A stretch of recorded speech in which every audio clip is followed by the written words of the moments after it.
Kenapa talent mapping? Karena talent mapping ini tidak saja sekedar mengajarkan kita untuk bertemu dengan diri kita sendiri, tapi ditunjukkan juga kita belajar tentang bakat-bakat yang kita punya. Saya terus belajar sampai akhirnya saya mengikuti 90 hari advance exercise seperti yang saya buat di video ini. Ini adalah tantangan pertama untuk pembelajaran itu. Education, knowledge, books review, inspiration, interview. Hendra Syah Official. Salam semua, apa kabar Anda? Mudah-mudahan tetap dalam keadaan sehat dan terus bisa menjalankan aktivitas yang baik, terutama memasuki tahun baru di 2022. Tentu banyak sekali cita-cita yang ingin dicapai, ya kan? Ada orang mengatakan itu resolusi ya, tapi saya sendiri kadang-kadang agak takut mau buat resolusi-resolusi untuk tiap tahunnya, karena seringnya tuh nggak tercapai gitu. Tapi saya memulainya dengan melakukan aktivitas-aktivitas yang positif, tentu saja yang bisa berdampak dengan diri saya, secara positif juga, keluarga, dan orang-orang terdekat saya. Dan salah satu hal yang barangkali menjadi salah satu cita-cita saya untuk menjadi lebih baik setiap tahunnya, terutama dari sisi ibadah ya, karena saya berpikir banyak sekali hal yang perlu kita syukuri. Jadi efeknya adalah kita menjadi lebih baik, dan tentu saja dengan sangat dekat dengan Allah gitu, banyak hal yang juga bisa kita lakukan dengan lebih baik. Jadi hablum minanas, hablum minallahnya juga harus terjaga, dan tentu dalam konteks komunikasi dan relasi kita dengan Allah itu harus jadi lebih baik dibandingkan komunikasi kita dengan siapapun di muka bumi ini. Itu menurut saya ya, mudah-mudahan itu menjadi membuat sesuatu yang memberikan insight atau dampak yang positif buat kita semua. Nah, kali ini saya akan bercerita tentang apa yang akan saya lakukan dalam 90 hari ke depan. Nah, biasanya challenge-challenge itu kan ada 30 hari ya, 1 bulan, 2 bulan. Dan ini ada challenge selama 30 hari, dan kebetulan saya belajar tentang talent mapping. Jadi sejak beberapa tahun terakhir saya mendalami itu. Saya akan bercerita kepada teman-teman tentang kenapa saya belajar talent mapping. Sebelumnya saya ingin memperkenalkan diri, nama saya Hendra Syah Putra, saya sering dipanggil Hendra. Saya tinggal sekarang berdomisili di Kabupaten Aceh Besar, dan aktivitas saya relatif lebih banyak dan sering tuh di kota Banda Aceh. Jadi bisa dibilang dua kota ini adalah merupakan dua kota yang sering saya lalui dalam aktivitas kehidupan sehari-hari dan bekerja. Saya sehari-hari bekerja sebagai seorang tenaga pengajar atau dosen di Universitas Islam Negeri di Banda Aceh. Saya sebagai seorang pengajar di Fakultas Ekonomi dan Bisnis Islam, dan khususnya mengampu mata kuliah yang relate dengan pengembangan sumber daya manusia. Mengapa saya mempelajari talent mapping? Jadi ini sebuah pertanyaan yang sangat mendalam ya. Ketika saya menyelesaikan pendidikan S3 di bidang manajemen sumber daya manusia, saya mempelajari banyak sekali hal terkait dengan pengembangan sumber daya manusia. Dan rata-rata beberapa tools pun saya pelajari. Bagaimana meningkatkan kemampuan organisasi, memberikan advance yang cukup bagus melalui pengembangan kapasitas semua orang yang ada di dalam organisasi tersebut, yang sangat menurut saya tuh mengedepankan yang namanya profil organisasi. Ya, lebih kayak duniawi lah ya gitu katanya istilahnya. Lebih bagaimana agar organisasi itu bisa untung, bagaimana organisasi itu bisa berkembang. Toolsnya itu sangat betul-betul menyinggung hal-hal yang terkait dengan organisasi. Dan rata-rata sangat sedikit sekali yang menitik beratkan pada pengembangan sumber daya manusia secara seutuhnya. Kenapa saya berbicara demikian? Karena talent mapping yang saya pahami itu lebih kepada hal-hal yang terkait pada kekuatan manusia itu sendiri. Nah, kenapa saya belajar talent mapping itu? Dulu ada beberapa hal yang saya ingin tanyakan ketika berada di bangku kuliah. Saya merasa tidak menemukan jawabannya. Banyak sih, misalnya pengembangan sumber daya manusia, relate dengan misalnya bagaimana manusia itu mengembangkan organisasi, bagaimana membangun relasi antar sesama di dalam organisasi, bagaimana menghadapi konflik, bagaimana juga tentang hubungan kerja, bagaimana tentang bisnis kerja, dan lain-lain. Tetapi ada satu pertanyaan mendasar, bagaimana manusianya bisa improve di dalamnya, gitu. Ketika bagaimana manusia berusaha improve di dalamnya, tentu saja titik baliknya adalah untuk menemukan peran manusia itu seutuhnya. Nah, nggak ada nih yang betul-betul mendalami peran manusia itu seutuhnya yang bisa memberikan feedback balik agar dia tuh bisa improve yang baik gitu. Nah, akhirnya pada tahun 2016 ketika saya pulang dari sebuah kegiatan belajar di Korea Selatan, saya bertemu dengan seorang profesor yang bicara tentang talent management. Pun demikian, ketika saya bertemu dengan profesor itu, talent management itu adalah bagaimana mengoptimalkan talentnya manusia di dalam organisasi. Misalnya supaya dia terlihat lebih bagus, dia lebih improve, dia lebih charming, dia lebih mencuri perhatian, dan rata-rata memang mengedepankan manusianya. Ya memang betul mengedepankan manusianya karena yang bekerja itu adalah manusia. Tetapi sedikit sekali yang juga mengangkat hal-hal yang terkait apa sih kekuatan manusia itu supaya dia bisa improve-nya positif gitu. Maksud saya itu seperti ini. Ketika manusia dihadapan pada sebuah pekerjaan, nah pekerjaan itu akan berat. Kalau dia enjoy di dalam pekerjaan itu, itulah sisi balik atau sisi baik dari manusia itu. Misalnya, dia bisa enjoy, dia tidak terdesak, dia tidak tertekan, dan dia merasa bahwa ini adalah bidang yang dia sukai. Nah, biasanya orang yang dalam bidang yang dia sukai itu akan lebih relate mengerjakan apa-apa yang ditugaskan kepada dia. Nah, dari semua hal yang saya pelajari, yang saya sebutkan di awal narasi tadi, rata-rata memang mengedepankan organisasi di mana tempat dia bekerja. Tapi sangat sedikit yang mengedepankan manusianya, seperti itu. Nah, ini pertanyaan sangat mendasar. Lalu, mengapa saya mendalami talent mapping? Ketika kembali dari Korea, saya bertemu dengan seorang teman. Nama teman saya itu adalah Justina Hasibuan. Justina ini teman saya ketika bekerja di World Bank. Dan Justina ini punya background keuangan yang cukup kuat ya. Maksud saya background bidang keuangan yang cukup kuat. Tapi saya teringat ketika kami masih sekantor itu, obrolan kami relate sekali tentang pengembangan sumber daya manusia. Sering sekali. Bahkan pada saat itu saya nggak tahu bahwa belakangan akhirnya Justina mendalami bidang itu gitu. Meskipun lewat progressing yang berbeda gitu. Nah, ketika saya pulang tidak sengaja saya chat dengan Justina lewat Facebook Messenger. Nah, di Facebook Messenger itu saya melihat postingan-postingan Justina Hasibuan terkait dengan bagaimana mengelola bakat, dan nyaris timeline dia di Facebook itu selalu yang saya lihat gitu. Sampai akhirnya saya bilang, Yus, itu apaan sih yang namanya talent mapping? Itu di tahun 2016. Nah, suatu ketika Justina mengundang saya ke sebuah workshop yang diadakan di kantor wali kota Banda Aceh. Nah, workshop itu diisi dengan pembicara utama yang bernama Abah Rama. Dan kemudian kami memanggilnya akrab dengan Abah gitu. Abah inilah sebagai guru kami, guru semuanya yang belajar tentang talent mapping. Abah merupakan kreator dari talent mapping itu gitu. Ketika Abah menjelaskan talent mapping itu, pengembangannya dan banyak hal yang ada kaitannya dan bagaimana cara Abah memberikan bantuan dalam tanda kutip kepada banyak organisasi dan banyak orang yang belum menemukan dirinya sendiri ya, artinya kekuatannya. Saya berpikir kayaknya ini yang saya cari. Saya harus belajar bagaimana bisa membantu banyak orang untuk mengelola potensinya dengan baik supaya dimanapun dia bekerja juga dengan baik karena melalui hal-hal yang sangat dia banget atau dirinya sendiri. Cuma pada saat itu Abah hanya menjelaskan perkenalan tentang talent mapping itu. Lalu saya bertanya lagi dengan Justina, Yus, gimana sih caranya supaya lebih detail belajar tentang talent mapping? Nah, ketika itu Justina mengajarkan saya untuk membaca beberapa hal ya yang terkait dengan talent mapping. Mulailah saya membeli buku-buku talent mapping yang dikeluarkan oleh pengelola talent mapping. Kemudian saya belajar artikel-artikel yang dikirimkan oleh Justina. Ada juga stensilan tentang kajian-kajian tentang talent mapping. Dan akhirnya saya ikut beberapa kali kegiatan talent mapping. Sampai akhirnya suatu saat Justina bersama teman-teman yang merupakan kreator talent mapping di Aceh, di kota Banda Aceh terutama, itu mengajak untuk belajar TM01. Nah, TM01 lebih advance lagi nih.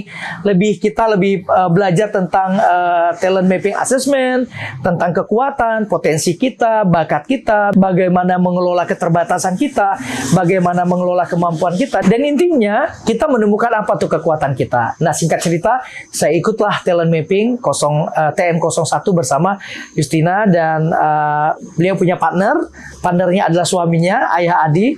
Halo Ayah Adi dan Bunda Justina, terima kasih sudah memberikan motivasi, sudah memberikan rekomendasi kepada saya, dan juga sampai akhirnya saya bertemu dengan talent mapping. Dari mereka berdua, melalui anugerah bakat consulting yang mereka miliki, saya belajar talent mapping secara serius. Nah, setelah di assessment, salah satu bakat saya yang kuat itu adalah connectedness dan juga communication. Nah, saya juga senang belajar, ada bakat learner. Dari bakat learner ini ada semacam semangat tidak puas jika belajar satu hal. Nah, sampai akhirnya saya belajar TM01 lagi melalui Kang Firman di Kota Medan. Nah, itu di tahun 2018 awal. Nah, Kang Firman ini adalah salah satu motivator tersendiri bagi saya. Ya, sering kalau saya ingin belajar talent mapping, saya ngelihat video-video beliau, ngelihat bahan-bahan ajar beliau, dan saya ingin perkenalkan juga, Kang Firman ini adalah seorang alumnus dari Institut Teknologi Bandung. Dia belajar saintis, tapi belakangan memang bakatnya adalah di pengembangan sumber daya manusia. Mengikuti perjalanan jejak rekamnya Kang Firman dan belajar langsung dengan dia, mendengarkan testimoninya dan mendengarkan banyak hal yang dia ceritakan tentang bagaimana sampai akhirnya dia memilih itu sebagai lahan atau wadah kebermanfaatannya, saya jadi merasa kayaknya ini nih yang saya cari. Kang Firman itu adalah tipikal guru yang sangat serius. Saya pribadi, saya senang dengan guru-guru yang terlihat serius dan agak kaku. Orang bertanya kan harusnya guru itu agak luas. Bukan, kaku maksud saya tuh Kang Firman ini tipikal guru yang serius, di mana dia menyiapkan bahan-bahan dengan serius, menjawab pertanyaan murid-muridnya dengan serius, dan saya senang sekali dengan tipikal guru yang siap sekali dengan bahan ajar. Nah, saya menemukannya di Kang Firman, dan ketika itu saya belum bertemu dengan Mas Yusuf. Mas Yusuf ini adalah partner soulmate-nya Kang Firman di dalam melakukan training di banyak tempat. Nah, pada saat itu saya berpikir, nah saya ketemu guru yang pas.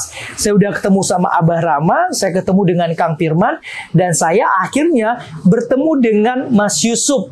Itu salah satu juga trainer dan juga santri talent mapping ketika saya belajar tentang talent mapping dynamic di Jakarta di tahun 2018, kalau nggak salah di pertengahan tahun 2018. Dan pada saat itu saya sedang ada tugas dari kantor saya untuk menghadiri sebuah acara nasional di sana. Dan saya memanfaatkan dengan datang lebih cepat gitu, karena saya ingin belajar talent mapping dulu, dynamic, baru belajar lagi tentang training-training di kampus itu. Disitulah saya bertemu dengan Mas Yusuf. Ketika saya bertemu Abah Rama, ketemu Kang Firman, ketemu Mas Yusuf, di situ saya merasa kompleks ya, artinya komplit, maksud saya bukan kompleks, bahwa saya dengan serius ingin belajar talent mapping. Kenapa talent mapping?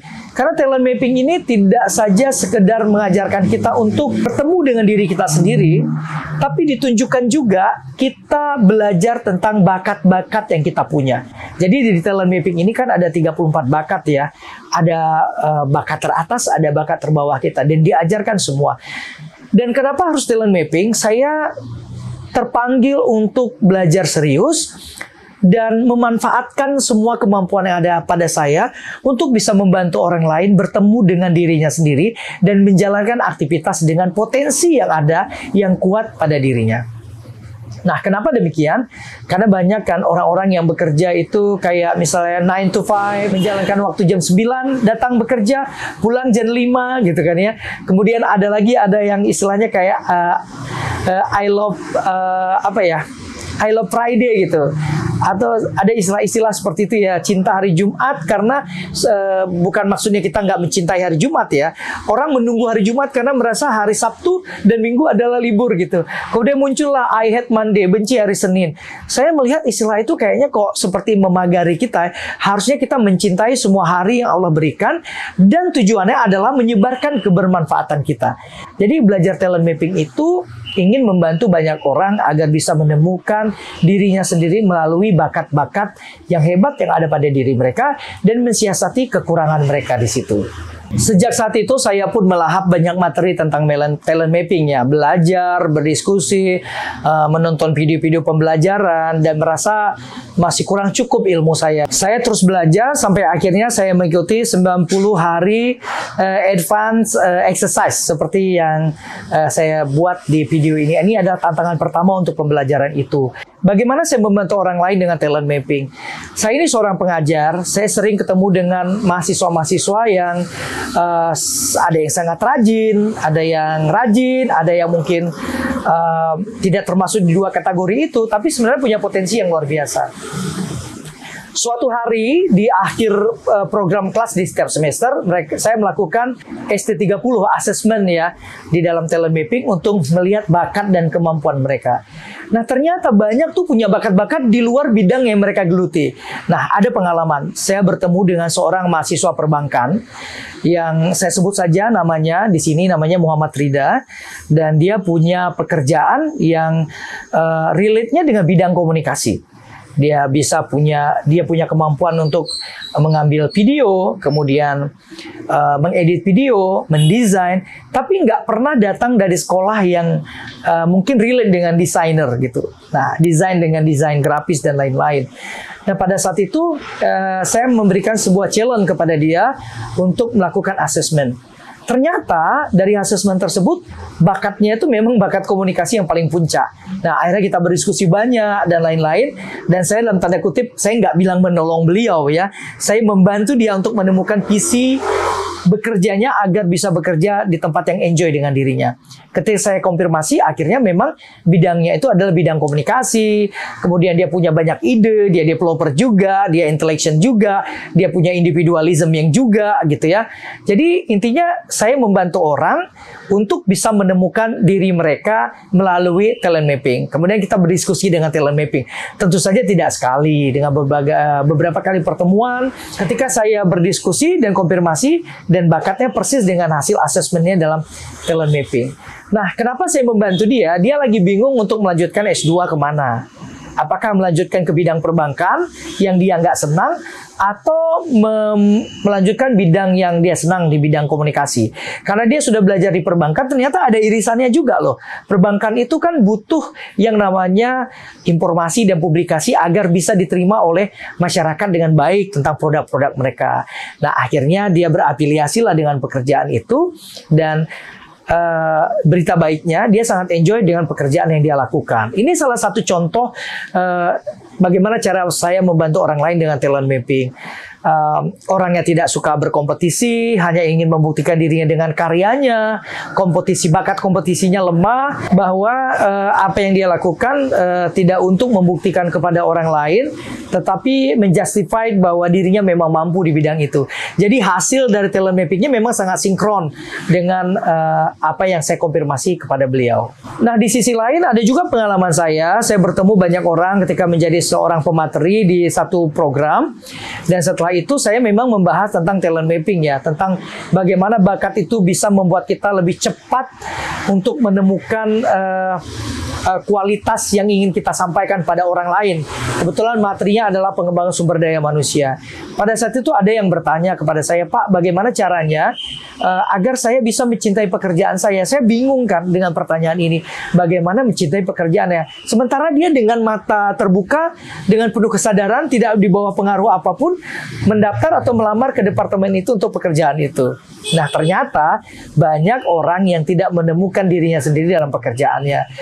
Dan kebetulan juga mungkin ada mereka yang tidak diberikan ruang juga. Akhirnya kita ngobrol tentang talent mapping, kemudian saya memberikan sebuah insight, dan akhirnya kita belajarlah tentang talent mapping, dan ada yang lewat ST30 saja asesmennya, ada yang lewat asesmen penuh gitu.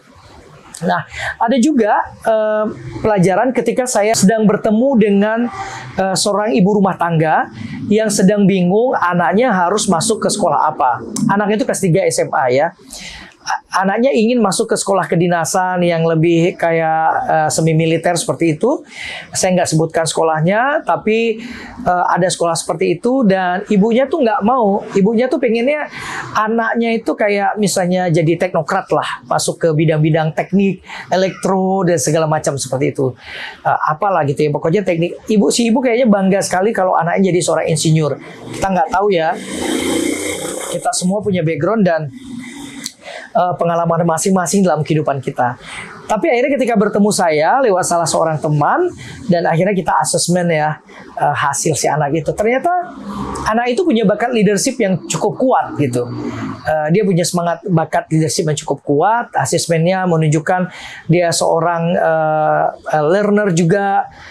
Dia seorang developer juga, seorang individualism juga. Tapi hasilnya rekomendasinya adalah dia punya keinginan untuk melanjutkan sekolah-sekolah yang ada kaitannya nanti dengan pemikirannya, dengan leadership, dengan thinkingnya. Dan akhirnya karena dia punya bakat juga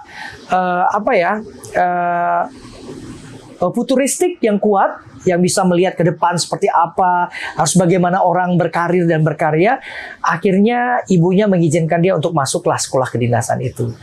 Nah ternyata karena anaknya juga pintar, learner, punya bakat itu, dan dia lulus di sekolah itu.